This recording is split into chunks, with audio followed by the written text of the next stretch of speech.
Bienvenidos de nuevo al ciclo de conferencias de otoño que tenemos con el Círculo Hispanista Complutense. Hoy tenemos la presencia de Miguel García García, que nos va a presentar el libro del empecinado, un gran entusiasta de todo lo que es la guerra de la independencia. Y bueno, Pilar os va a dar más detalles que yo. Yo simplemente aquí soy el presidente del Círculo de Contribuyentes y les dejamos nuestra casa para que disfruten de ella, igual que a todos ustedes, y espero que pasen una tarde agradable escuchando a nuestro ponente. Muchas gracias. Buenas tardes y bienvenidos. Para los que no nos conocen todavía, aunque creo que ya tenemos un público fiel, ya llevamos alrededor de un año y muchos ya nos conocéis.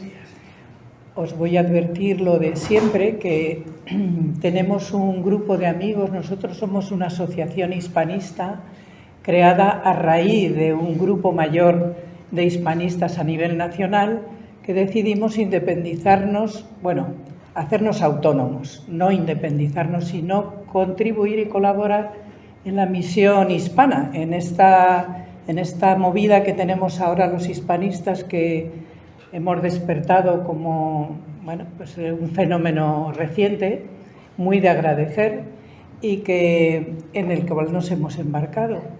Como decía la semana pasada, nuestro motivo inicial fue Antonio de Nebrija. Somos alcalaínos, somos complutenses, unos nacidos aquí y otros de adopción, como es mi caso. Y creemos que Alcalá merece tener una base sólida, cultural, que despierte el interés por las personas, por los personajes complutenses que han tenido una misión importante y han hecho trabajos importantes para la hispanidad, que no solamente es el territorio nacional, como todos sabemos, sino que es el ámbito del español, el ámbito de los descubrimientos, de los viajes transoceánicos. Esto ya lo conocemos de sobra, ¿verdad? Y a partir de Antonio de Nebrija, del cual la semana pasada dimos una conferencia, muy interesante, por cierto, sentimos que hiciera muy mal tiempo y que algunos de ustedes no pudieran acudir. Fue verdaderamente interesante. Este mes tenemos 3 conferencias, esta es la segunda, y la tercera ya la anunciaré cuando terminemos. Y ahora vamos con la de hoy, que tenemos el honor de tener un conferenciante que no es propiamente historiador. Que me atrevo a decir eso, ¿verdad? Sí, eso es. No es historiador de profesión. Correcto. Pero yo creo que son más valiosos los hispanistas, los historiadores de vocación y autodidactas, porque demuestra una pasión y un interés especial. La llamada guerra de la independencia siempre ha despertado una emoción especial en los españoles. ¿Por qué? Pues porque marcó un antes y un después. Y porque la patria, como dijo aquel 2 de mayo de 1808 el alcalde de Móstoles, Andrés Torrejón, la patria estaba en peligro y había que salir a las calles a salvarla y a defenderla. Y porque el valor y el heroísmo de los españoles se prodigó sin medida, con derroche de vidas y haciendas. Fue una epopeya terrible para España y en cierta medida para Francia y Napoleón, que no se esperaba la reacción de aquel pueblo, que no se comportó como sus reyes y como sus nobles, sino como se comportaba entonces el pueblo español. El siglo XIX empezó con la taimada invasión de las tropas de Bonaparte. Me van a disculpar, esta tablet me funciona muy mal, así que se me va apagando. Y no quería perderme ninguna palabra de las que he preparado para esta presentación. Transcurrió con un trauma permanente. Cuesta creer que una nación haya sobrevivido a una sucesión de invasiones a la destrucción de las instituciones, al secuestro y sustitución de la monarquía, a la traición de los mismos reyes, a golpes de Estado, guerras de sucesión, separatismos varios, destituciones y restauraciones sin fin.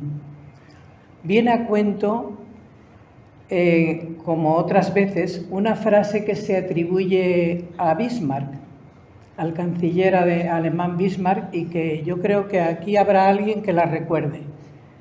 Un voluntario que recuerde la sentencia de Bismarck sobre España. Si no se ha hundido ahora, no se va a hundir nunca. Porque, algo así. sí, bueno, porque es la nación más fuerte del mundo, porque se lleva toda su vida, toda su historia empeñándose en autodestruirse y no lo consigue. Esa es. Hubo muchos héroes, como sabemos, anónimos y populares, algunos legendarios como el que tenemos hoy aquí. De aquella época han corrido ríos de sangre y de tinta hasta el día de hoy. Aquí tenemos una prueba. La personalidad y la obra de José Luis García, especialista por vocación del periodo mencionado, las guerras napoleónicas, la nuestra en particular, y la vida de Juan Martín el Empecinado, decisivo en la defensa de Alcalá contra los franceses. Les dejo con él.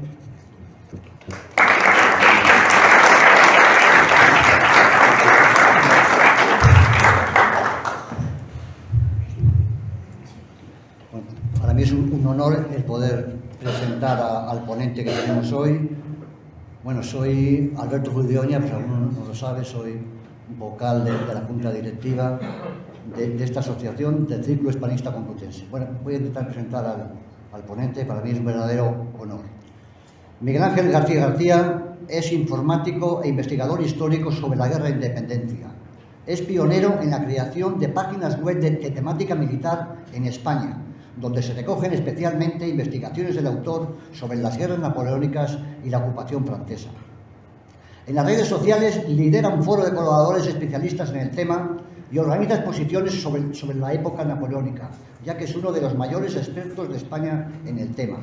Ha publicado numerosos artículos en revistas especializadas e impartido muchas conferencias. Es miembro del Foro para el Estudio de la Historia Militar de España, al que tengo el honor de pertenecer también, y de la Asociación Napoleónica Española. Este es su segundo libro de temática histórica, ya que en 2019 publicó 1812 Wellington en Valladolid. La conferencia de hoy, como dice su título, tratará sobre el personaje extraordinario de Juan Martín el Empecinado, cuya gesta en Alcalá se libró en la batalla del Puente de Zulema en 1813 y supuso la liberación de nuestra ciudad del asedio francés. También presentará su libro, que es el trabajo más completo realizado hoy en día sobre la figura del empecinado, con multitud de documentos inéditos. Dicho libro podrá ser adquirido al finalizar la conferencia y, si lo desean, será dedicado por el autor. Y sin más, dejo la palabra a nuestro ponente. Muchas gracias.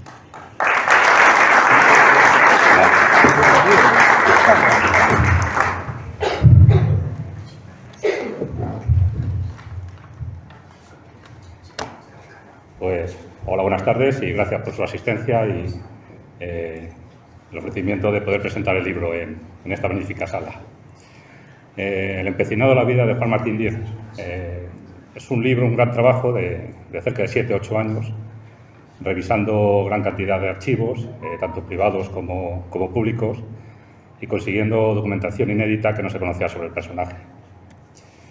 Sobre el empecinado, como pueden ver, aquí hay una pequeña selección, hay montones de publicaciones, de biografías suyas. ¿Por qué me metí en otro libro sobre el empecinado? Encontré bastante documentación inédita, como he dicho, cosas que no se conocían, sobre todo sobre su vida personal, sobre sus hijos, sobre su matrimonio, sus problemas con la Junta Superior de Guadalajara, que le causaron casi más problemas que la lucha contra los franceses. Todo eso pues, me llevó a hacer este libro. El libro parece ser que tiene bastante buena acogida, sobre todo en Castilla, en Valladolid, en Burgos. Incluso pues, Arturo Pérez Reverte me envió hace un par de semanas esta tarjeta que había disfrutado con su lectura. Así que vamos a comenzar con el empecinado. Esta es una recreación digital de cómo podía ser él. Está basada en grabados y en cuadros, el cuadro de Goya, en otros cuadros, y ha salido pues esta caracterización. El empecinado sabemos pues, que era de mediana estatura, era bastante fuerte, era de tez negra, de ahí viene su nombre del empecinado. Decían que estaba, que la pez, empecinar. Muy mal hablado, cada 2 por 3 era lo que decía, eran palabrotas, era un lenguaje muy mal hablado, le gustaban las bromas. Eso sí, que cuando se cabreaba, pues era mejor no estar a su lado.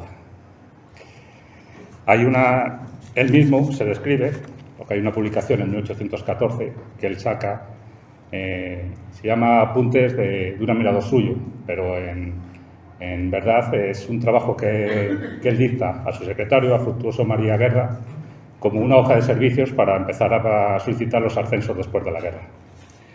Él se dice él mismo: es de estatura regular, robusto y lleno de proporción. Su rostro moreno, barba poblada y negra, ojos vivos y centelleantes, ancho de pecho y espalda, y de un brazo fuerte, que es hombre duro para la fatiga, con un talento, aunque no expresivo, de bastante compresión. Que su trato natural y franco desconoce la intriga, manifiesta con ingenuidad su sentir y siempre ha sido amante del orden.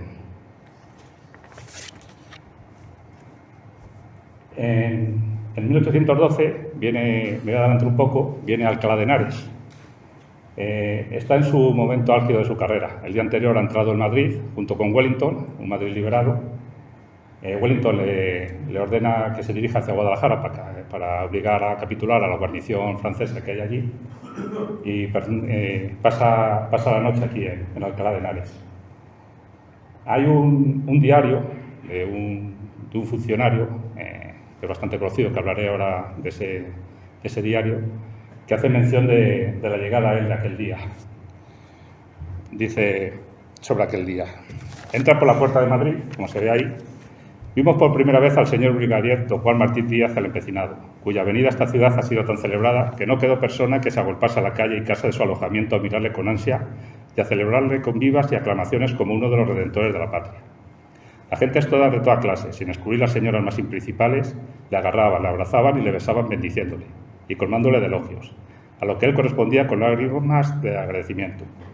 Este hombre merece verdaderamente los mayores elogios por haber sido el primero que formó partida de guerrilla, sin más auxilio ni apoyo que su patriotismo, juntando gente, buscando armas y caballos, o tomándoselos a los enemigos, a cuya imitación se formaron después innumerables que en todas las provincias han dado mucho que hacer a los enemigos y han contribuido infinito a la salvación de la patria. Su nacimiento fue humilde y sin principios, como que apenas sabe escribir, pero ha sabido ser valiente y matar franceses, y muy constante en servir a la patria y resistir a las lisonjeras ofertas de José Napoleón, con que más de una vez ha intentado atraerle a su partido, por cuyas prendas ha merecido la elevación de que goza y la reputación que mantiene.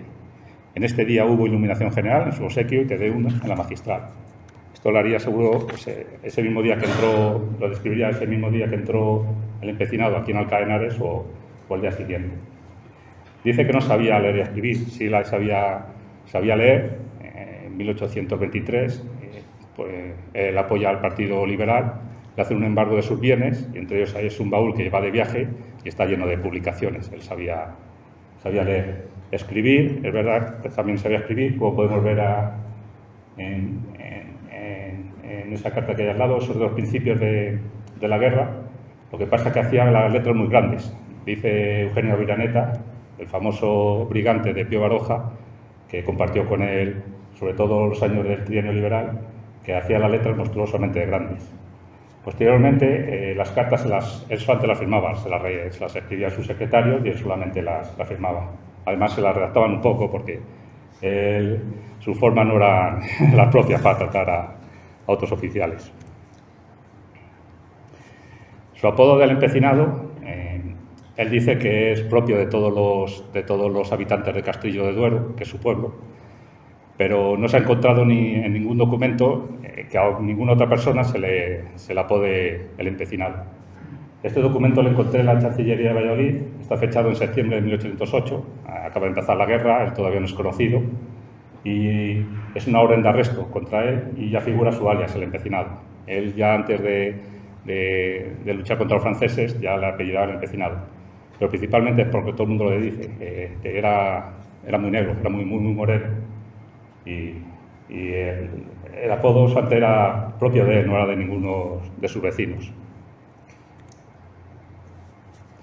Él nace en este pueblo, Castillo de Duero, es un pueblo de la provincia de Valladolid, que está rayando con la provincia de Segovia y de Burgos. Pertenece a la jurisdicción de Peñafiel. En sus primeros años trabaja en las viñas, se casa con una joven de un pueblo de al lado, de Fuentecé, se llama Catalina de la Fuente. No se habla nada de que se meta en negocios, pero sí que intentó con otros vecinos del pueblo, consiguió la adjudicación del mesón y de la posada de Castrillo. No le fueron muy bien las cosas. En 1807, un año antes de la guerra, compraron unos terrenos, paga la mitad y al año siguiente, 1808, tiene que pagar el 50% restante, no los paga y le embargan los bienes. Es justo cuando ha empezado la guerra de independencia. Su primera salida, él dice que solo, a finales de junio, captura un correo francés, lo debe de matar, se queda con 10.000 duros de oro, eso se los queda a él, y el correo se los manda al capitán general Gregorio García de la Cuesta, que está en Villalpando. Vería que es una forma bastante fácil de ganar dinero, ya he dicho que le habían embargado sus bienes, y aparte de su sentimiento patriota, pues el económico fue sus inicios, el empezar la partida. Enseguida reúne a unos entre 12 y 16 jóvenes de la comarca y empiezan a atacar a los correos franceses que transitan por la carretera de Madrid-Burgos, se llamaba La Mala. Cuando he hablado con gente, toda la gente tiene una idea predefinida de cómo era una partida de guerrilla. Y es más o menos esto. Todo el mundo piensa en Curro Jiménez. No sé si es porque Curro Jiménez interpretó al Empecinado en la serie de los astros de la guerra o por qué, pero es que no es muy lejano, o sea, no se diferencia mucho de cómo era esa partida inicial. Vestían con su ropa habitual o cogían ropa de soldados que capturaban, porque este grabado es de esa época, es la captura de un general Franceschi, que viene desde Galicia hacia Madrid. Trae unos correos para José Napoleón y es capturado en las cercanías de Zamora. Entonces ahí podemos ver pues, que cada uno viste, pues, hay uno que viste de militar, posiblemente sea un desertor de su unidad o que ha quedado apartado de ella por alguna incidencia y ha entrado a formar parte de la guerrilla. O hay otros que tienen prendas civiles y un poco de militares y otros porque no llevan a militar. Por lo tanto, pues pensar los inicios del empecinado como Curro Jiménez, como vestían, pues no es descabellado. Él empieza a operar contra los franceses, como he dicho, sobre todo entre la zona de Aranda de Duero y Somosierra. Este es un plano que lo he sacado del Archivo Nacional de Francia. Está hecho en junio de 1808 y se indican la composición de las fuerzas que tienen distribuidas en las distintas guarniciones. En Aranda de Duero, que es donde va a salir él, hay un regimiento componía más o menos cerca de 4.000 personas. Poceguillas hay 100 hombres y en Somosierra hay 200. O sea que era un tramo de carretera muy transitado por los franceses, pero aún así él tuvo muchos éxitos en la captura. A partir de ahí empezó como curiosidad, en Alcalá hay un regimiento y 200 hombres de caballería había aquí en esas fechas.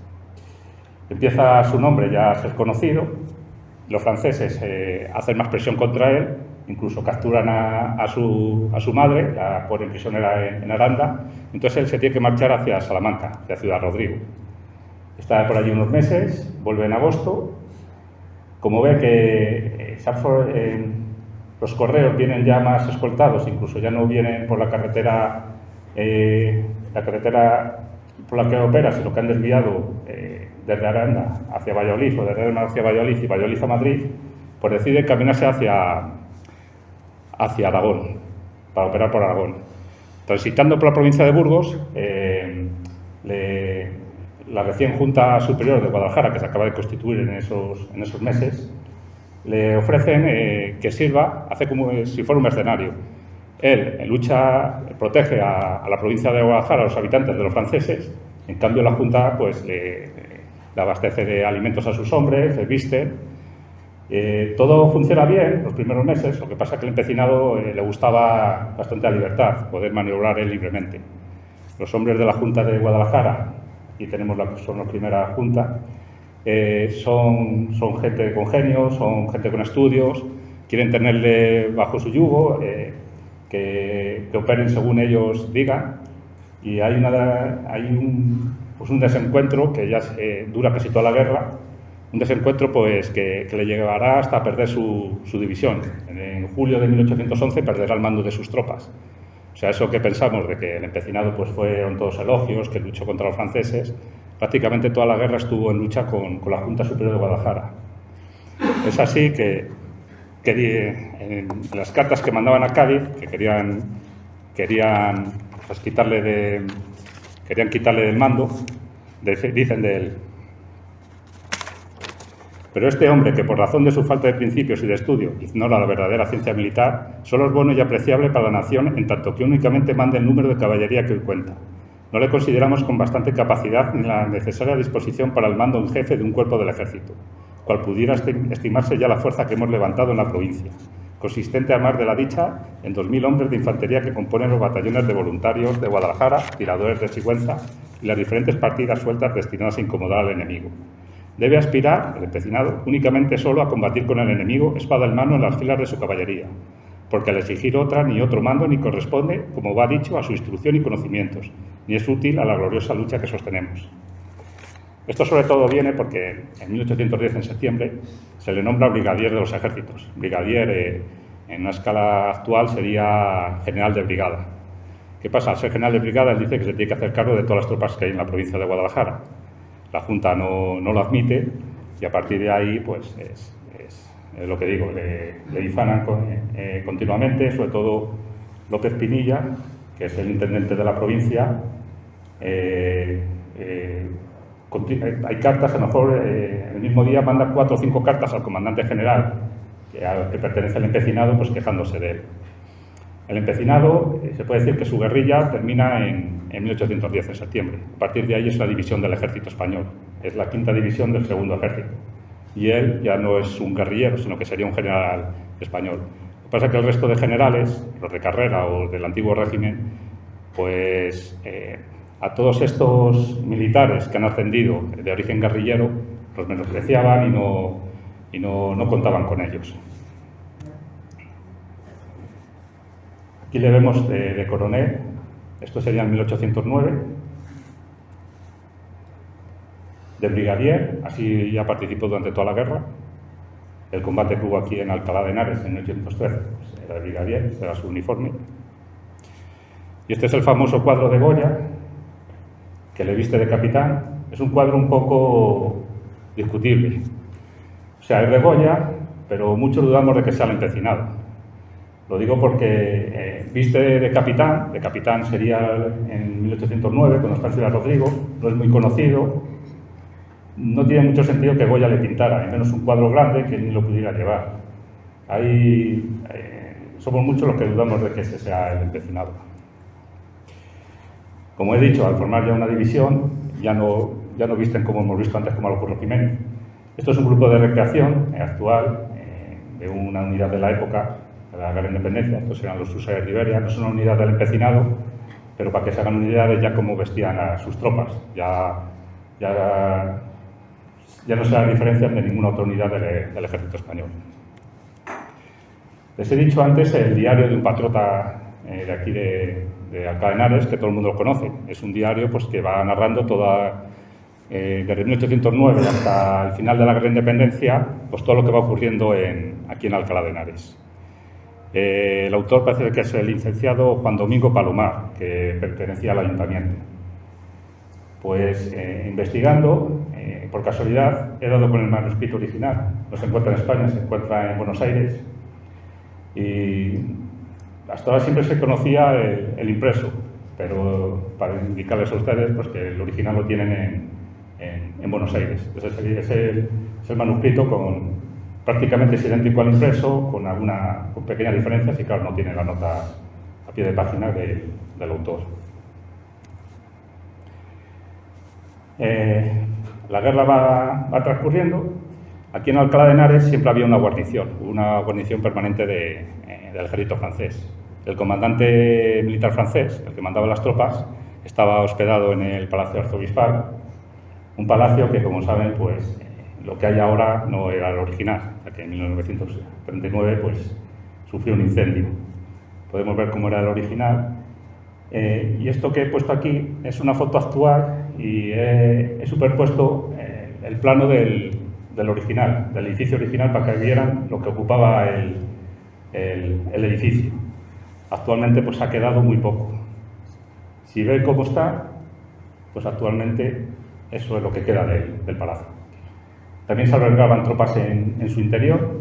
Es más, Alcalá de Henares tuvo que tener muchos cuarteles, porque tanto los franceses alojaban aquí a muchas tropas, como al final de la guerra, prácticamente casi, por ejemplo, toda la división del Empecinado y otras del Segundo Ejército, las mandaron aquí a Alcalá de Henares, acuarteladas, pues, para ver qué hacían con ellas. La mayoría fueron disueltas, pero, por ejemplo, la división del Empecinado desde Tortosa, que es donde termina la guerra de independencia, prácticamente todas las unidades se dirigen aquí a Alcalá de Henares.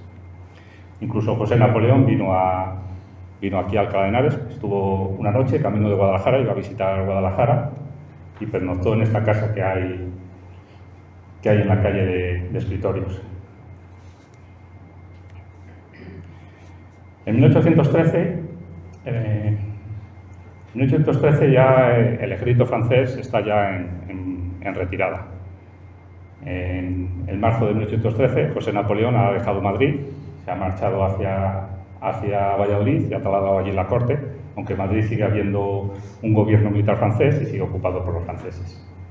Saben que van a desalojar la provincia y están exigiendo contribuciones desorbitadas a los diferentes pueblos, entre ellos Alcalá de Henares, Meco.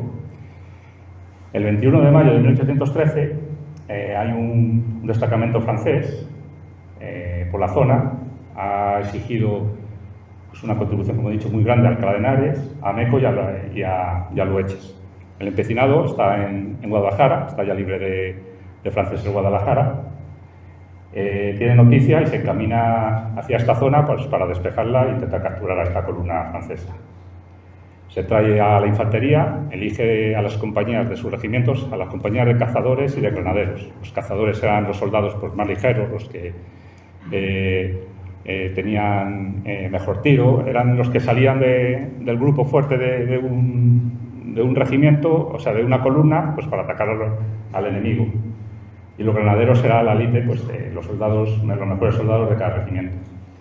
Pues a las compañías de sus diferentes unidades de infantería se las trae aquí, junto con toda la caballería. Cuando llega a Torres de la Alameda, los franceses ya han tenido también noticias de que avanza el empecinado y desde Lueches se dirigen a San Fernando, que es donde está la guarnición principal. Entonces el empecinado, viendo pues, que ya no tiene objetivo, porque no puede atacar a San Fernando, pues no tiene hombres suficientes, traslada a la infantería a que pase la noche del 21 al 22 de mayo aquí en Alcalá de Henares, y su caballería la distribuye en Torres de la Alameda y otra parte la manda a Jalbir. Cuando llega la infantería aquí a Alcalá de Henares, no la deja que se aloje en las casas, sino que tienen que acampar, les exige que acampen aquí, en la plaza mayor. Tienen que permanecer agrupados, porque él teme un posible ataque de los franceses, tienen que permanecer agrupados, colocan las armas en pabellones, colocando las armas en una forma de pirámide, y tienen que pasar la noche aquí en la Plaza Mayor. ¿Qué pasa? Que a las 3 de la mañana se presenta el empecinado, ha tenido noticia de que avanza una columna francesa desde San Fernando hacia Alcalá de Henares. Cree que son más hombres de los que él tiene y les ordena a toda la infantería que está aquí acampada en la Plaza Mayor que sin hacer ruido ni tocar cajas, para tocar cajas es tocar tambor, salir hacia el puente sobre el Henares. Salen por la puerta del vado. Bueno, he puesto que salen toda la calle del empecinado, pero imagino que irían acortando también. La salida fue por la puerta del vado, pero salían por las otras calles verticales. Fueron saliendo. Los franceses, para protegerse aquí durante toda la guerra, solamente habían dejado 4 puertas hábiles, esas 4 puertas que señalo. Las demás las habían tapiado. Igual que las casas que daban al campo, las ventanas sobre las puertas, pues las tapiaron igual pues para que no intentar pues, que no fuera atacada Alcalá de Henares ni la guarnición francesa que había dentro. En la puerta de Madrid tiene una guardia, avanza esa guardia por el camino de Madrid y se encuentra con la avanzadilla francesa. Hay unos pequeños tiroteos. La columna de infantería está saliendo por aquí hacia el puente. Al escuchar los tiroteos, pues distribuyen unos cuantos hombres hacia la puerta de Madrid pues, para proteger este bando, este lado. Aquí estaría la puerta del vado. Este es el camino que recorren hasta llegar al puente. Camino de Madrid. Entonces aquí se dividen unos cuantos para intentar proteger este puente, mientras el resto de la columna traspasa el puente y se van colocando en esta posición. El empecinado no quiere abandonar Alcalá de Henares. Un mes antes tuvo que hacerlo y al hacerlo los franceses saquearon salvajemente la población. Cometieron multitud de barbaridades. Dice el cronista, del que he mencionado antes, que casi tantas o más como cuando la primera vez que entran en Alcalá de Henares. Entonces no quiere abandonar Alcalá de Henares, no quiere que los franceses, cuando él se marche, pues primero que exijan esa gran contribución que habían pedido de dinero, ni que hicieran más trastornos. Por eso intenta plantear una defensa en el puente. Este sería el puente. Aquí parece que había una venta, pero esta venta no debería estar un ventorro. En las fotos, sobre todo de últimos del 19, se ve aquí un ventorro. Pero esta construcción no debería estar durante el 1813, porque hay un informe con 14 testigos de este combate y en ninguno se menciona ninguna construcción en este lado. Pasan las tropas del empecinado, colocan unas cuantas en la cuesta de Zulema. Aquí había un nevero, a 100 metros por detrás del puente, coloca otro contingente más fuerte. Otro contingente estaría más hacia la derecha, en el Camino de los Santos, como dice, y otros cuantos más en un vado que estaría por esta zona. Este es el río, es una vista que se llama el vado de Lavavapellejos. Ahí coloca a otro grupo de hombres. En el puente deja a unos cazadores, lo que he dicho antes, una compañía de cazadores, que son infantería ligera, y esperan a que salgan los franceses. Los franceses, al llegar por la noche, piensan que todavía está el empecinado y sus tropas dentro y entran sin hacer ruido, y cuando llegan dentro de la población empiezan a hacer llamada a la española. Llamada a la española a la reunión de tropas, pero a la española, para engañar a las tropas del empecinado pensando que son sus propios compañeros las que llaman a la reunión, salir y apresarlos, pero ya habían salido de Alcalá de Henares, las tropas del empecinado. Hay un pequeño enfrentamiento. En el camino salen las tropas que están en el puente a luchar contra las avanzadas francesas. Como ven que ya son superiores, se retiran. Los franceses colocan 2 cañones en este lado del puente. Como vemos, aquí está el molino, que este molino todavía existe actualmente. Estaría aquí. Al haber este cauce que sale del molino, la artillería no puede avanzarla más. Sería de ser artillería de pequeño calibre, móvil, porque Suante dice, disparó durante todo el combate, que dura 2 horas, 2-3 horas, rompió todo el basamento del puente, porque se refugiaron aquí los soldados que él había colocado en el puente, pero no utilizaron sacos de metralla, pero no causaron muchas bajas. Por eso debe ser artillería de poco calibre. La caballería, como no tiene función en este terreno, la colocaron detrás del molino y el resto pues la agruparon aquí y en esta alameda. Además, la alameda se nombra la alameda que existía en la época.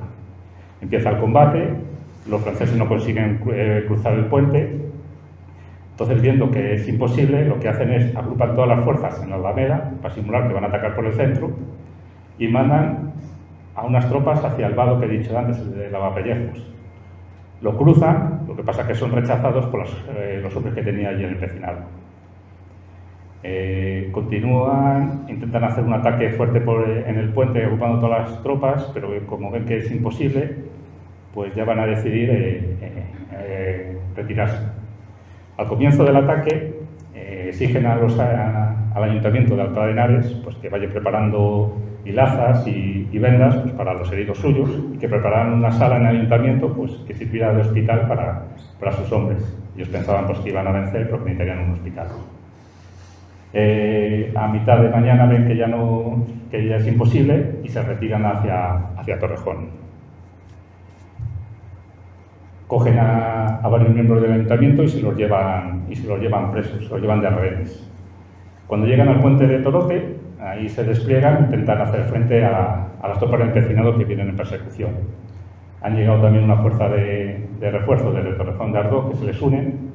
Lo que pasa es que ya avanza la caballería del empecinado, que las tenía las dos poblaciones que indicaba antes, y ya ven que pueden sufrir una derrota y se despliegan hacia San Fernando.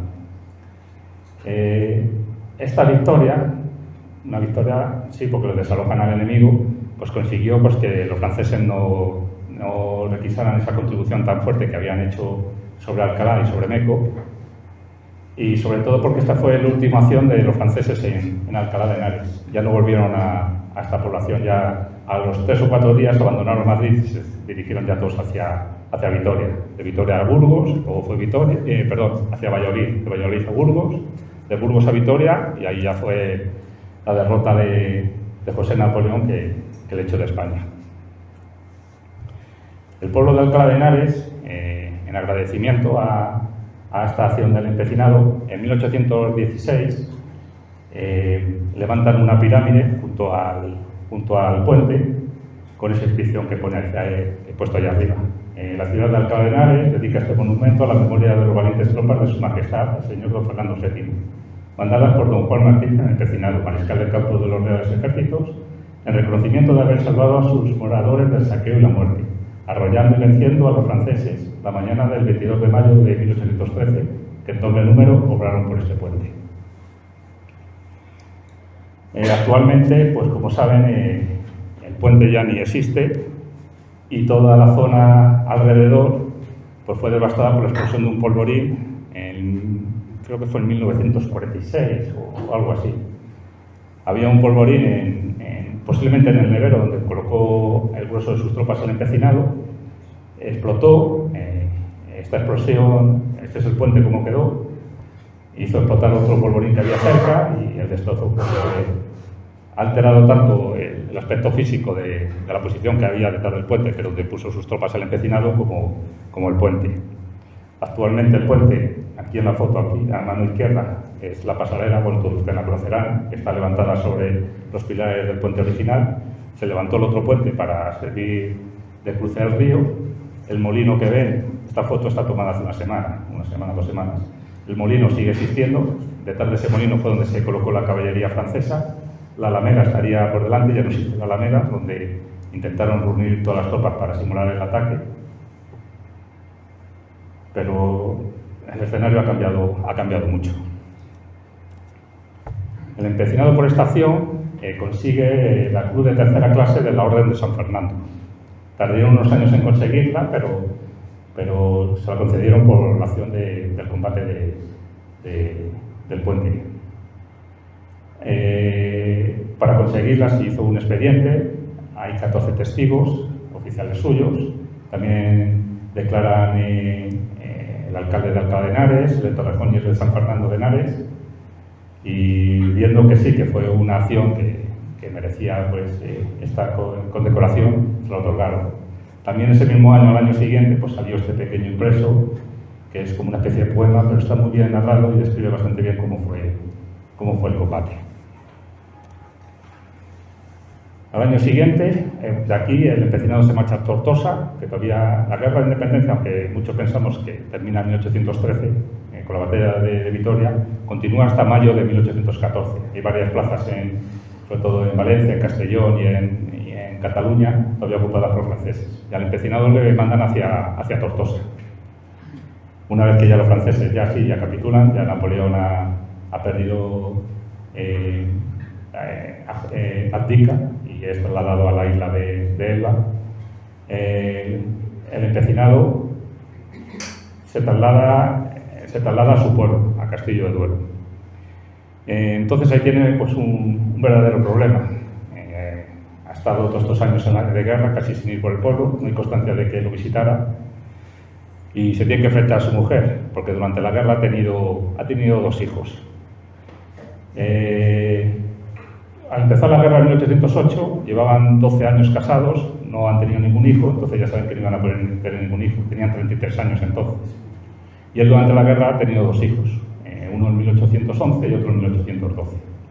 Además, acude a su pueblo pues, con una criada pues, bastante joven, natural de Sacedón, y a la mujer, pues claro, eso no le hace mucha gracia.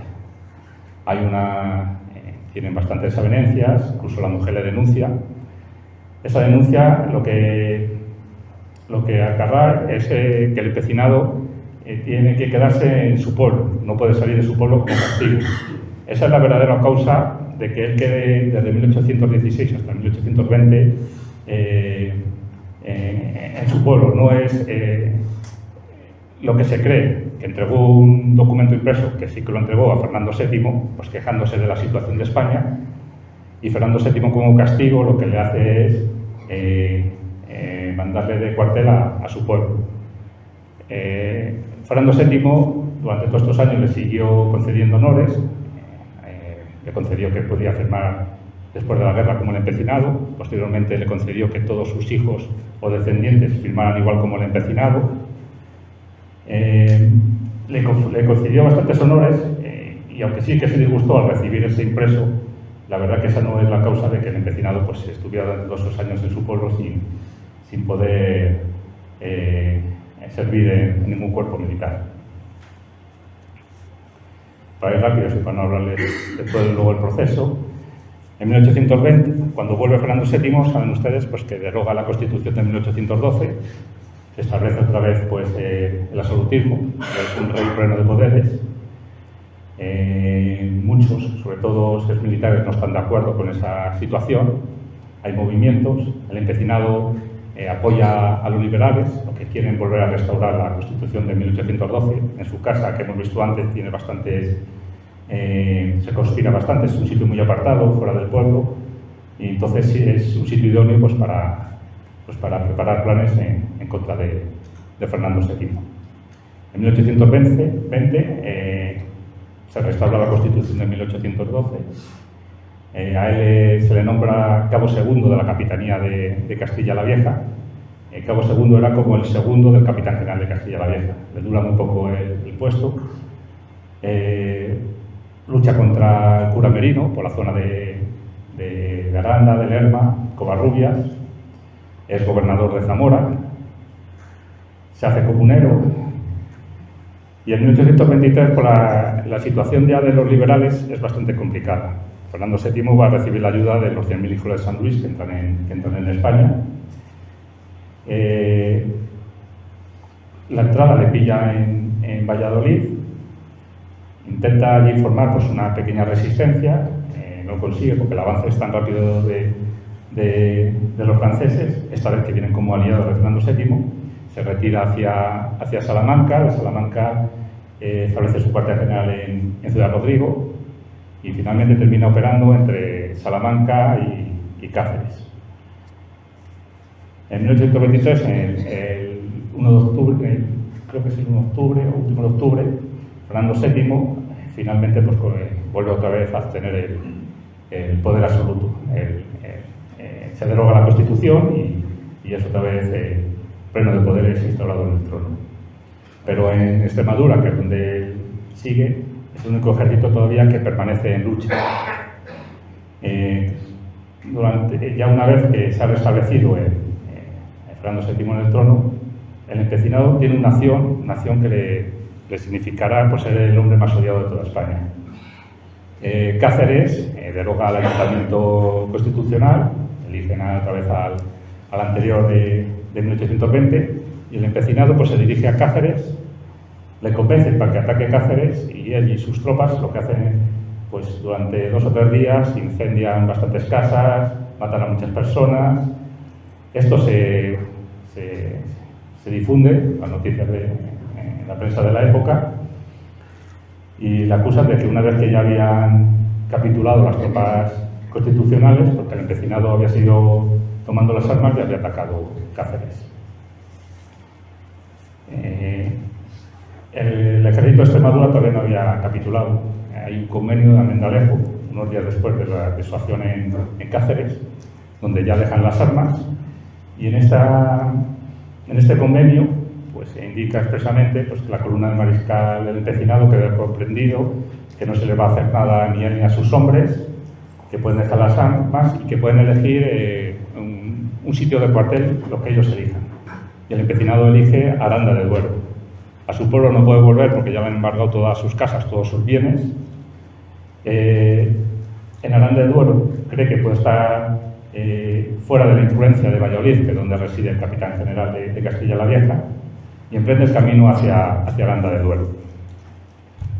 Este es el pasaporte de uno de los compañeros que él lleva.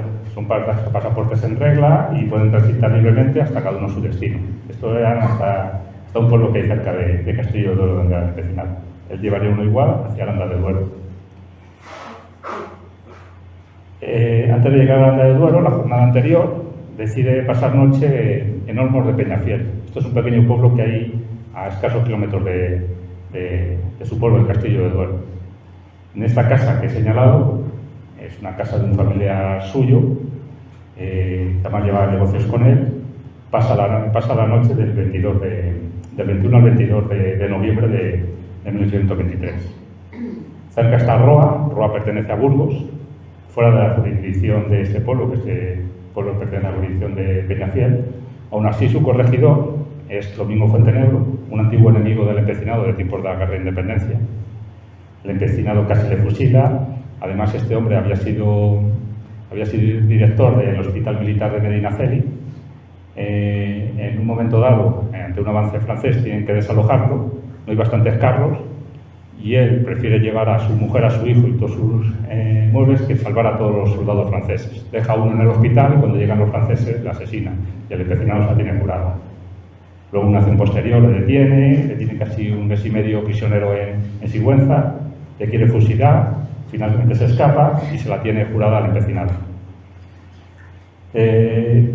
Parece ser que unos días antes había encontrado los papeles pues, que demostraban que el empecinado era comunero, que en su casa, en la casa de campo que hemos estado antes, esa era una torre, la Torre 8 Comunera. La Torre 8 Comunera era un lugar donde se reunían un máximo de 50 comuneros, era como una sede. Y esa sede, en esa zona, estaba en su casa. Eso lo había comunicado ya al rey y decide mandar pues, a los voluntarios realistas de Roa, junto a los pueblos cercanos esa noche, a capturar al empecinado. Luego dirán pues, que el empecinado viajaba ilegalmente, que no tenía pasaporte. Esto es falso, fue una decisión personal de Domingo Fuentenebro. Asaltan la casa por la noche, le bajan al patio que se veía atrás, hay que dar una paliza, le roban todos sus bienes y le llevan medio desnudo hacia Roa de Duero. Allí le meten en un calabozo incomunicado, le trata bastante mal. Y esto es en noviembre de 1823. Desde noviembre de 1823 hasta el 19 de agosto de 1825, que será ahorcado, pues permanece en ese calabozo. 3 días antes de ahorcarle le dictan la sentencia. La sentencia era pues, que sus casas tendrían que ser destruidas, él arrastrado, ahorcado y descuartizado. Arrastrado no es como las películas del oeste, que la ataban y le llevaban a rastras hasta la horca, sino que le sentaban en una especie de manta, jergón, que era tirado por un borrico hasta el cadalso. Fernando VII, pues bastante benevolente él y compasivo, pues dice que no hace falta ni que la arrastren ni que la descuarticen, pero sí que la ahorquen. Ahorcar era un menosprecio para un general español. Debería haber sido fusilado, pero la sentencia es pues, para desprestigiarle que se la ahorcara. 2 días antes, los 48 horas anteriores, que son las de capilla, hay un religioso, Fray Ramón de la Presentación, un carmelita, que tiene conocimiento de los bienes que puede tener el empecinado. E intenta ir sacándose. Le engaña, le dice que le diga los bienes que tiene, que con esos bienes puede conseguir el indulto, incluso sobornar a Domingo Fontenegro para que le deje escapar. Al principio se resiste, el empecinado dice que no, que ya se lo ha dicho a uno de sus hijos, a su hijo mediano, a Felipe, que la tenía en la cárcel, le hizo llamar a que fuera con él al calabozo y estuvo casi más de un año con él en el calabozo. Le fue instruyendo dónde tenía él el dinero. Tenía bastantes préstamos a diversos amigos y dinero que tenía ganado, por ejemplo, en Guadalajara. Se lo fue diciendo a él. Entonces, pero le fue convenciendo este carmelita y la noche anterior, 48 horas antes, la segunda noche antes de ser ejecutado, hace este testamento inicial, donde ya indica algunos de sus bienes. El trozo que falta, allí el trozo ese negro, dice que se lo utilizó el empecinado pues, para hacer un cigarro de aquella noche porque no tenía papel. No, sí que fue utilizado para hacer un cigarro, pero fue tiempo después, meses después, por este carmelita. Lo indica él que falta un trozo que lo utilizó él porque no tenía papel en un día para liar un cigarro y utilizó el trozo.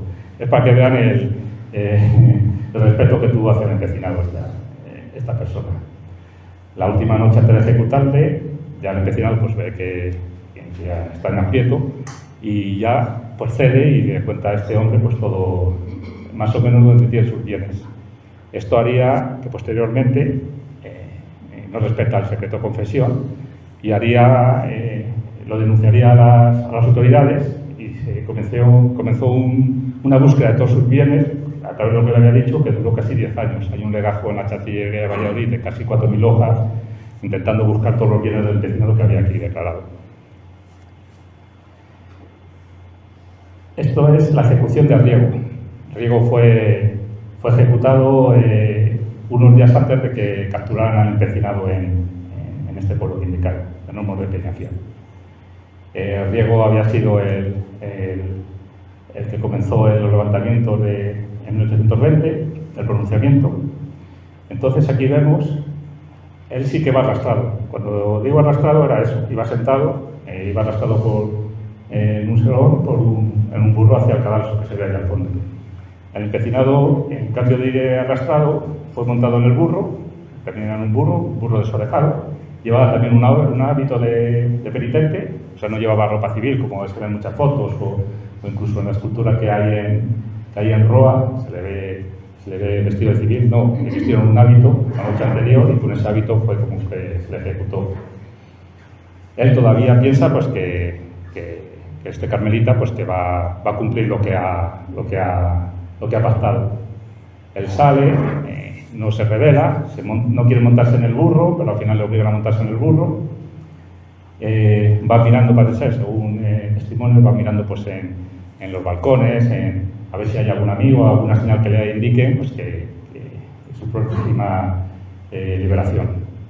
Cuando llega a la plaza de Roa, está llena de gente, se va aproximando al cadalso y entonces ya se da cuenta que esto va en serio y que lo han engañado. No quiere subir al cadalso, echa a correr hacia la colegiata que hay en la plaza, esta sería la plaza, buscando a Sagrado. Lo que pasa es que había tanta cantidad de voluntarios realistas que habían destinado a de vigilancia que le reducen, le tiran al suelo, le vuelven a levantar, lo van llevando hacia el cadalso, se vuelve a tirar al suelo, no consigue levantarle, entonces hacen traer una maroma, le atan y le llevan las rastras hacia el cadalso. Pone tantas dificultades que el verdugo se tiene que subir incluso hasta sus hombros pues, para anudarle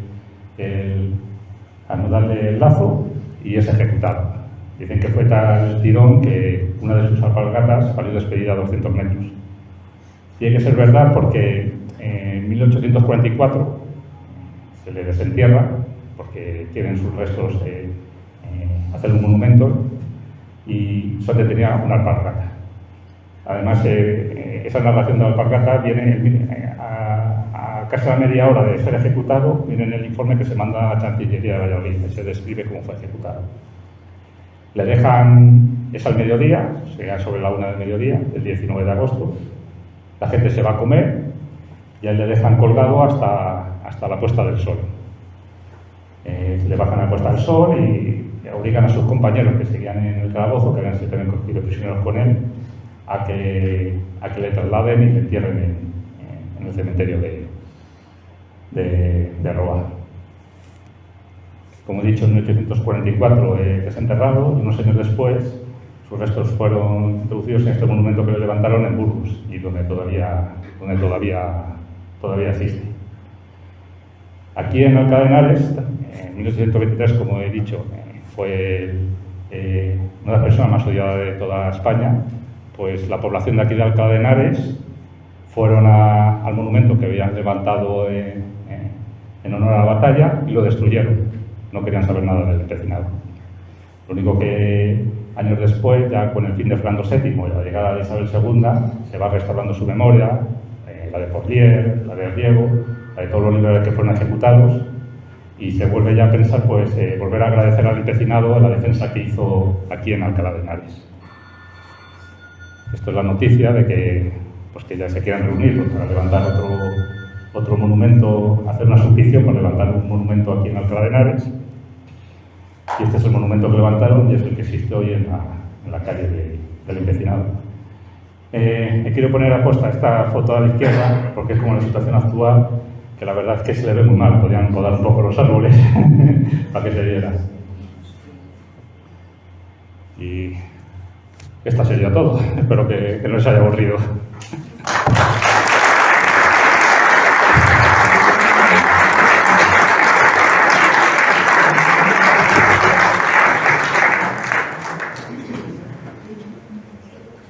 Si alguno quiere preguntar algo, pues bien, ¿no?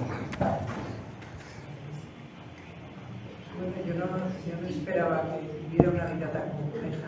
Realmente... Fueron 17 años de vida pública, desde 1808, porque anteriormente no era un desconocido, hasta 1825 que se ha ejecutado, pero fueron 17 años muy agitados. Muy intensos. Además fue protagonista de varios episodios de la Guerra de España de la historia de España, pues que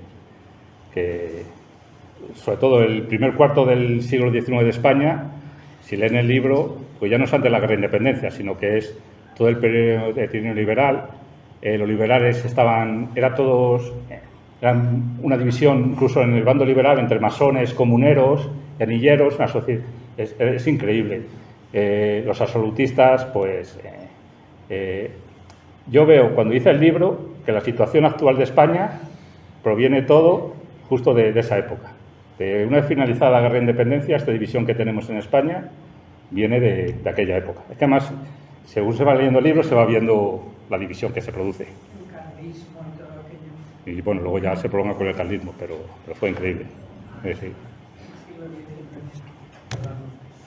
¿Hay alguna... ¿El libro sabe algo sobre su capacidad militar?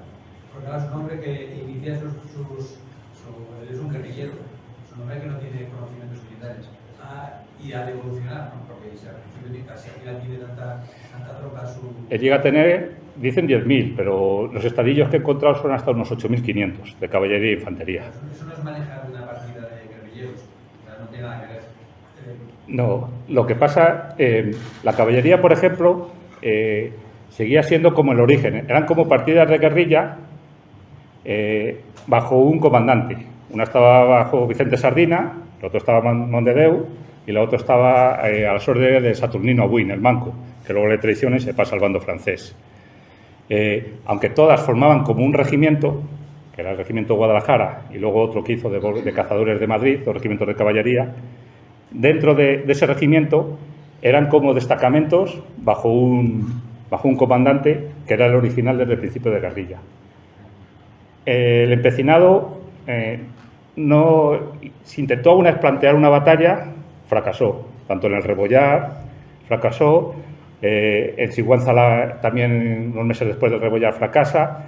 Él lo que hacía, su táctica principal era, mandaba unos cuantos hombres hacia una población, eso lo hizo por ejemplo en Tarancón, lo hizo cerca de Sigüenza, en Mirabuén, como para atentar a los franceses de esa población, que salieran él tenía una cantidad escondida de sus tropas y cuando los alcanzaban, pues les atacaban. Ese era el método principal que él utilizaba. Cuando tenía ya tanta gente, grande, por ejemplo, hizo la toma de Cuenca, desalojó Cuenca, estuvo durante 2 días en Cuenca, obligó a capitular Guadalajara, pero tampoco tiene mucho mérito porque Madrid había capitulado, no había capitulado porque había todavía una guarnición en el Retiro, pero ya no iban a tener ayuda. Como fuerzas grandes, éxitos tuvo muy pocos. Sobre todo eran ataques individuales. Él se queja de que no tiene oficiales, porque ninguno de ellos sabía ni instrucción para sus tropas. En el 12, cuando se reúnen además aquí, pasa una revista, cuando se marcha José Napoleón, ya le empiezan a dar oficiales que instruyen a sus hombres. Y si en el libro, cuando están en Tortosa, hay muchas críticas hacia él porque sus hombres no saben maniobrar. Ya, al estar allí juntos todos los ejércitos españoles, ahí es donde se ven las deficiencias. Él no sabe dar las órdenes, hay muchas críticas. Hay una carta muy interesante en el libro con esas críticas. Soy librero, justo por el libro. Me ha gustado mucho tu presentación por la pasión que se pone, porque no eres historiador, pero superas de cara a comunicar lo ameno, cómo queda, porque el libro es muy completo. O sea, el empecinado de un momento muy importante que es la entrada de la edad contemporánea. Después de la Revolución Francesa, entonces la edad contemporánea, y él vive justamente, pertenece al ejército español, se hace militar desde los 17 años, cuando se dice. Pero vamos, me gusta mucho el trabajo que has hecho. Lo que pasa es que eso que dicen de 17 años, de que se alista, él tuvo que estar muy pocos años alistado. Eso es algo que él dice, yo creo que para darse, como que tiene experiencia militar después, pero tuvo que ser menor, tuvo que ser muy menor. Es lo que me gusta, el libro tiene muchas cualidades. Una de ellas es eso, cómo consigues identificar muchas cosas desde el apodo del empecinado, que tú lo dejas muy clarito, lo has contado, porque todo el mundo está equivocado, hay que ver lo que pasa siempre en todo. O sea, desde el protagonismo del empecinado, que no es cualquier persona, es una personaje en la historia de España, y claro, hay muchas leyendas que identifican muchas de ellas, que dejas claritas muchísimas cosas. En el libro son 650 páginas donde se habla de todo. Tú aquí te has contado muy bien sintetizar a nivel biográfico la parte de Alcalá, que es la que más puede interesar a todo el público, pero realmente es una lección de la historia del siglo XIX, no solo de la independencia, que es lo que más se ha hablado, como tú bien también has marcado, el liberalismo, que es muy importante en su papel, porque es un gran liberal. También has tocado una parte impresionante lo de como comunero, pero me choca mucho muchos temas que tú abordas, como las logias. O sea, es un libro muy completo, porque además lo haces ameno por cómo el 19 está muy bien contado, porque hay muchos testimonios. Y tú te haces el estar documentado, lo haces ameno. Es que es el cambio del antiguo régimen con el moderno. Entonces ahí se ve pues una diferencia muy grande.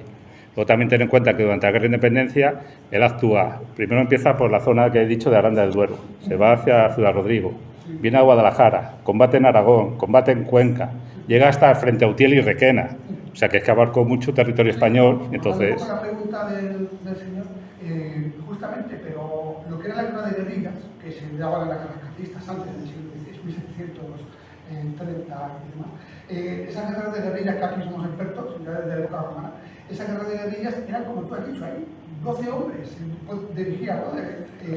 La partida inicial, pues el primer ataque fue él solo y después hace una partida de unos 12 hombres y fue incrementándose. Creo que en enero de 1809 tendría 80 y cuando pasa a Guadalajara son unos 80 y tantos. Sí, con esos 12 hombres lo que hacían era interceptar correos, justamente, y claro, estorbar a la comunicación que hacían. Y atacar la retaguardia de las columnas que marchaban por la carretera de Burgos. Esa zona de Lerma es el paso de Francia al centro, que la capital era Valladolid, pero era el paso para llegar al centro, a Madrid. Era la conexión Madrid-Francia, donde venían todas las fuerzas francesas. Hubo heridas importantes después. Sí, tuvo sablazos porque él dice, justamente cuando entran los 100.000 hijos de San Luis, en enero está en Madrid, le destinan hacia el ejército de Castilla-La Mancha y él pide una excedencia porque dice que está sufriendo pues las heridas que tiene de la guerra, pues que le están empezando a molestar. Entonces se marcha a Valladolid y es ahí cuando le pilla el avance de los 100 militares andaluz. Sí, sí, su tubería. No, o sea, serían. Ten en cuenta que ataque de caballería era el sable, eso es la quien pillara. Y él no eludía el ataque, él con sus hombres siempre cargaba. Sí, yo lo veo como un personaje del romanticismo. Es un romántico. Tiene el perfil del hombre aventado. Fue muy obstinado. Valiente, que tiene sus luces y sus sombras y que se empeña en las 1000 batallas, es como un pirata de tierra adentro. Él lo que defendió fue la Constitución de 1812, pero esa Constitución, porque durante el trienio liberal hay una parte del gobierno, una escisión de la masonería que se llaman los anilleros, que son los que luego fueron así cogiendo más el poder, que lo que querían era darle, dentro de la Constitución, más poder a Fernando VII, darle más poder al rey y formar 2 cámaras. Pero él era antes la original, la Constitución. De ahí fue la escisión a los comuneros. Los comuneros, al final lo que se hicieron fueron casi republicanos, no querían a Fernando VII. ¿Los comuneros procedían de los comuneros originales del siglo XVI? No, quisieron, a imagen y semejanza de ellos, pues era como una especie de reivindicación contra el rey. En aquel caso era Carlos I, pues en este caso Fernando VII. Es más, en Valladolid, pero es fiesta nacional en Castilla y León hoy en día, el día de Villalar. Pues el primer día de Villalar, el primer Villalar, la primera fiesta de Villalar, la hace el empecinado. La hace el empecinado en 1821. Él está de gobernador en Zamora. Villalar en aquella época pertenecía a Zamora, no a Valladolid. Él ya es comunero y entonces lo que hace es manda una expedición porque quiere buscar los restos de Padilla, Bravo y Maldonado, que dice que todavía tiene que estar en el campo de batalla. Empiezan a excavar, no encuentran nada. El cura y los habitantes ahí del pueblo piensan, como no encuentran nada, van a pensar que somos realistas a favor de Fernando VII y que hemos escondido los restos. Sacan del cementerio unos huesos, los entierran, dan con ellos y dicen que esos son los restos y con esos restos hacen una ceremonia que sería el primer Villalar. Sí, sí, está documentado y... Sí, sí. Lo del cura lo dice él años después, cómo fue. Sí, sí. Me acuerdo de Castillo, cuando estuvimos hace unos 8 años, y hay gente que dice, yo soy descendiente del empecinado. Resulta, es que lo tenía en la casa de el libro. Resulta de que no tuvieron descendientes sus hijos. ¿Cómo te van a recibir allí? O sea, descendientes hay actualmente de sus 2 hermanos, de Manuel y Antonio. Navaso fue asesinado por el cura Merino en un pueblo en Moraleja de Coria, en un pueblo de Extremadura. Y de esos 2 hermanos sí que hay descendientes hoy en día. Del empecinado, su hijo mayor se casó, tuvo una hija, y esta hija no he conseguido encontrar la rama de descendencia. Yo creo que no tuvo hijos o falleció hasta principios de 1900 viviría la hija. No he conseguido, o sea, descendencia directa del que es el empecinado, no, actualmente creo que no hay ni nadie. Además ten en cuenta que el hijo seguía firmando como el empecinado, porque Fernando VII le otorgó el favor de que todos sus descendientes firmaran como el empecinado. Era un favor. Entonces, el hijo siguió empleando el empecinado.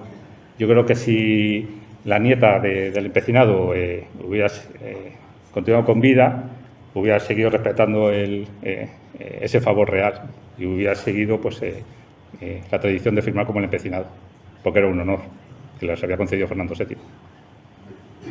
Y en el pueblo, pues casi todo el mundo dicen que son descendientes del empecinado. Sí, sí. O sea, que se le carga por ser comunero. Por 2 cosas. Primero, por Domingo Fuentenebro, aparte de ser corregidor, Domingo Fuentenebro, que es el corregidor de Roa, el que le manda a apresar, se le nombra comisario regio, que es el juez que lleva el juicio del empecinado. Este hombre, como he dicho antes, las tenía juradas, o sea, el empecinado ya estaba sentenciado. Y aparte había mandado a Fernando VII esa documentación de que su casa era la sede de los comuneros de la zona. La mujer y varias amistades piden que se le haga un juicio por lo militar, porque él es militar, no por lo civil. Si es por lo militar, lo hubieran sacado de Roa, bajo el dominio de Domingo Fuentenebro, y hubiera tenido otro juicio. A lo mejor igual hubiera sido ajusticiado, pero hubiera sido fusilado. Pero el rey dice que no, que tiene que ser por lo civil y además tiene que ser en Roa y que este señor sea el juez. Entonces la sentencia fue porque fue comunero, sobre todo, bueno, dicen muchas cosas, realidades, por el ataque de Cáceres, dicen también que había levantado las armas contra el rey una vez que ya pues el régimen constitucional se había claudicado, pero principalmente la sentencia es por ser comunero, pero sobre todo el juez era Domingo Fuentenebro. Sin tener en cuenta lo que había hecho a los Nada. Y todo esto. Incluso hay un hermano suyo, Manuel, está el rey en la granja de San Ildefonso, que hacía bastantes estancias allí. El pueblo se tarda un día andando, más o menos. Va sin pasaporte el hermano y quiere presentarse ante Fernando VII pues, para pedir el perdón del empecinado. Además, este hermano también había luchado conjunto con el empecinado. No lo reciben, incluso le meten en prisión y le dejan varias semanas en prisión. El rey no quería saber nada. El rey no dio orden de que le detuviera, porque hay una carta al alcalde de Aranda de Duero, de Madrid, que indica que cuando llegue el empecinado se comunique a Madrid. O sea, no se había dado orden de que le detuvieran. ¿Qué pasa? Que una vez que Domingo Fuentenebro lo ha detenido y le tienen en Roa, pues lo habían hecho ya todo hecho. Es un pueblo pequeño, no va a haber bastante repercusión mediática, pues le tenemos allí y allí se le ejecuta. Era Fernando VII. Sí, sí. Que por una parte fue una pena que se marchara José Napoleón. Por lo que había hecho Fernando VII. Ya. Pero todo el mundo sabemos lo que hizo, ¿no? A ver, hasta 1823, parece que Fernando VII le concede cosas. En 1823, cuando entran los 100.000 hijos de San Luis, en esa época, parece ser que contactan con el empecinado desde Palacio para convencerle que se pase al bando de Fernando VII. Incluso parece ser que le ofrecen un título de nobleza, pero el empecinado, pues, que casi que despide a patadas al mensajero. Debe ser así porque el empecinado en los bandos que hace siempre mencionaba a Dios, patria y rey. A partir de cuando ya están los 100.000 hijos de San Luis, siempre habla de Dios, patria, pero ya no menciona al rey por ningún lado. Ya detesta a Fernando VII.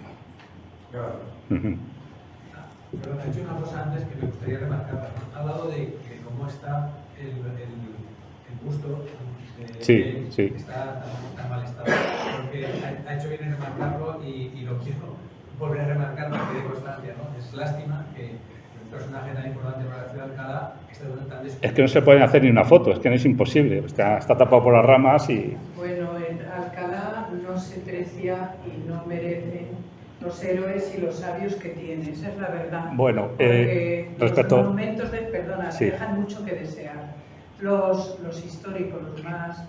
Luego tiene otros más actuales. Sí, que ya lo respetan bien. Erigidos y bien conservados y todo eso, pero tenemos a la reina Isabel la Católica postergada allí contra una pared que cuando estuvo en el centro de la plaza de Palacio la llenaron de pintadas y de porquerías. Y ahí está allí. Catalina de Aragón, nadie sabe quién es exactamente esa reina. Sí. El emperador Fernando, lo mismo. Bueno, y Nebrija, nuestro héroe Nebrija, gramático, el que escribió las gramáticas para América y todo eso, pues no tiene monumento. Y nosotros estamos en ello, así que haremos lo posible. Pero respecto al empecinado, Alcalá es uno de los sitios donde más se le recuerda. Vamos a ver, el empecinado, prácticamente toda la guerra de independencia la hizo en la provincia de Guadalajara. En Guadalajara no hay ninguna estatua. He mirado, según dicen, me han dicho, en Torija hay una calle que lleva su nombre, yo no la he encontrado, pero yo no he encontrado ninguna calle que lleve su nombre en toda la provincia de Guadalajara. A lo mejor no a él, porque a lo mejor sí... la división empecinada, no él, pero la división empecinada estaba Vicente Sardina, por ejemplo, que era de Sigüenza. O sea, un recuerdo hacia esos hombres que protegieron a la provincia durante todos aquellos años. Pues no hay nada, no hay nada. Yo creo que Además lo digo en el libro al final, los sitios donde hay algo. Guadalajara es más iconoclasta que Alcalá todavía. Y aquí, la verdad es que si el empecinado aquella noche se marcha, los franceses ya se iban a ir, hubieran cometido una salvajada aquí en Alcalá de Henares. Bueno, aún así la destrucción en Alcalá es Sí, total. sí, sí. Esta zona de la universidad, San Ildefonso arrasada, Ya. la catedral, todo Mm. fue una escabechina. Sí, sí. Bueno, si no hay más preguntas, comenzamos la sesión y primero les voy a advertir que la semana próxima, primero le vamos a dar a Miguel Ángel un recuerdo de la conferencia, que es un libro nuestro, dedicado al Círculo de y darle muchas gracias y otra vez un aplauso. Muchas gracias.